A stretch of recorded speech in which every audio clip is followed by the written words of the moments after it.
Sumyong na nailo may tihin kin arrange lang sumyong kin podo nang ring kan arrange ding try to fair ta ki del ding nanuk ma hele chu ko ka sa di po chu nanuk lo wa hele chu homon hi bo na minyong Rimmy khong sai Rimmy chu nu me min hi lo ha Rimmy ka loi nu min khat on Rimmy na min sa yong chu homon hi ha. If you really think you are a man, then text me back, bro. I can arrange a ring for you. If not, then shut the fuck up. Fuck you. Hola. Masa penin. Ken rap battle ball te kati boxing thu ka sai lo pi. Ki Jack Paul sa ahita. Rap na heram gadila na hello pi jala. Nangin bon na mat to thai lo le. Rap audience on gamoi city mat to diong. Ta mela nei ki mai tu pi ngam le hungin kati ke rap battle ka sai ken boxing thu ka sai lo pi. Na vodi hi na maulang ka chan lo de. Na vodi dim sisi pura chitang. Kampo pi chitang cycle hung tang. Na tho na dingan ta jo. Ite video bolong ka hi thai lo ka hi na hi lo.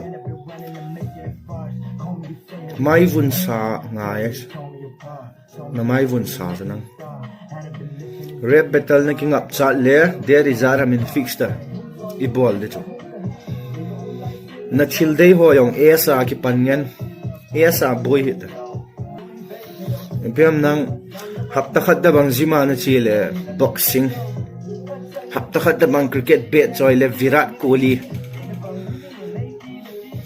kaziap kol di ni chu rap battle ki gong ta ikivet ha de kyong kan ki sei thei chu king ta ga ki sei thei chu ka ki sei nom lo chu dim se chu ka ki sei nom lo chu mi nei ti chu ke ka ki ti lo pi ki lo do tho ta ke na mo sa ka the me gam tin ka sei lo pi mi ka ki sei sa chu ki lo do tho ta suma ki cho thei lo chu che sum le pa ya ki sung hit ta boxing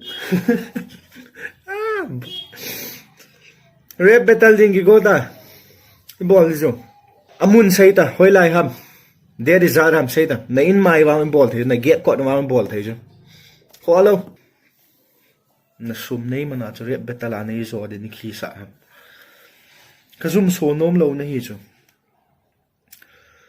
na zum so dai nge ka sei di ho ka sei nom lo jo nei sei sa gut te cha cho rap battle life a kan sei de na mai chang lai ta ka sei de